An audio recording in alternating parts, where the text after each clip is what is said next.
Well, I think for all of us, I can see already, we all have different approaches to the primary problem of writing about magic, which is how do you constrain it? You need rules, and you need your rules to be in some way different from what has gone before.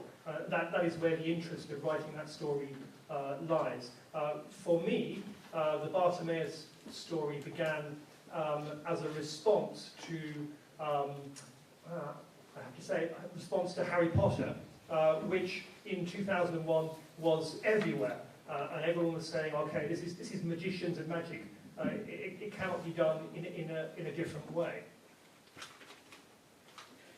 Bonjour. Donc, en fait, il semble que pour nous tous, nous avons des approches différentes par rapport au même problème, qui est comment écrire à propos de la magie. Et en fait, la question, c'est de savoir quelles contraintes nous nous posons. Parce qu'il faut des règles, il faut que les choses soient différentes de ce qui s'est fait avant pour que ça soit intéressant.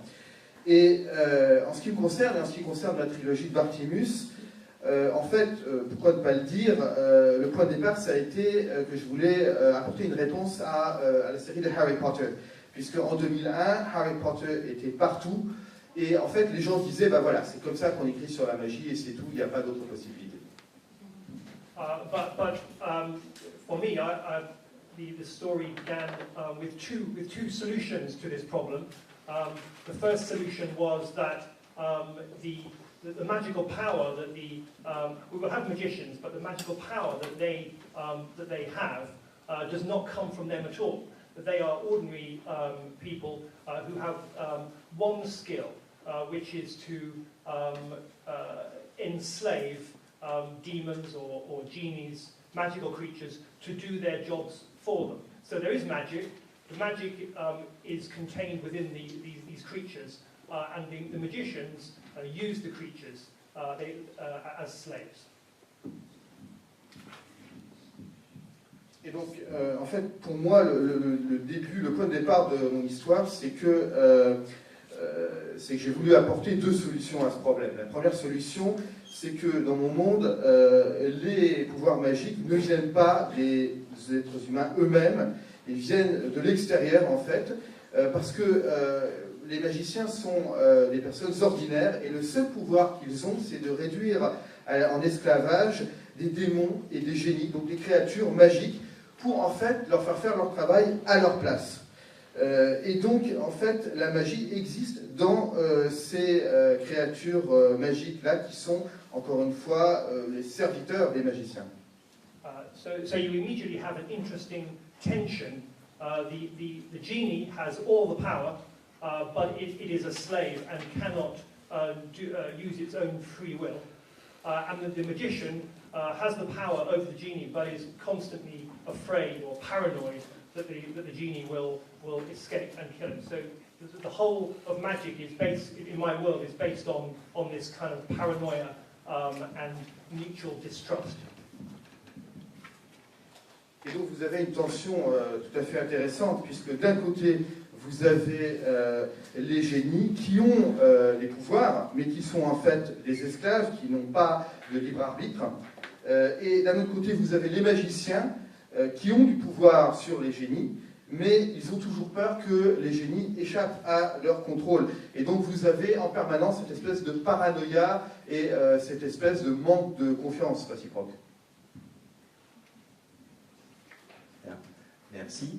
Donc, ça m'amène à travers ces réflexions à la question suivante, c'est que je pense qu'il serait intéressant de savoir pourquoi, au début, lorsque vous avez commencé à créer vos mondes, vous avez chacun pris des options qui sont complètement différentes, puisque dans le cas de Jasper Fforde, donc, à la base, nous avons des hommes qui ont le talent de pouvoir puiser dans une source extérieure de magie, alors que chez Brandon, c'est à l'intérieur d'eux-mêmes qu'ils ont un talent en utilisant l'allomancie.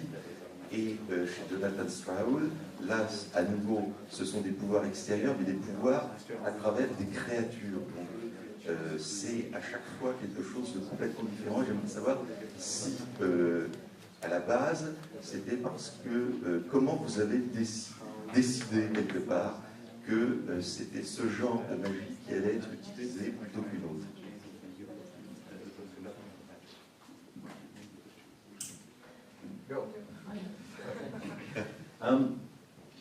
I was just wanting to go against the grain in any way I could. So that was the way, really, I approached it. I certainly, mine is from a humorous point of view. It's not a serious book in any stretch of the imagination. And certainly, I think that was the main reason why I treated magic in the way I did, is just to try and be original, and really, I think, have a bit of fun with the Tard genre. In my book, certainly magic is there, but it's difficult, it's tricky, and you don't have a wand, you don't have broomsticks, as the character explains in my books. That's just in the movies.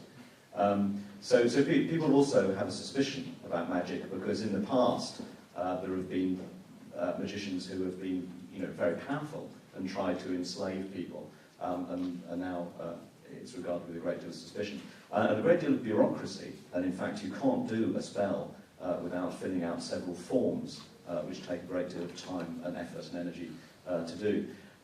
Also, there are a lot of retired magicians. You have to have a license to be a magician, and if you do magic without a license and discovered in doing so,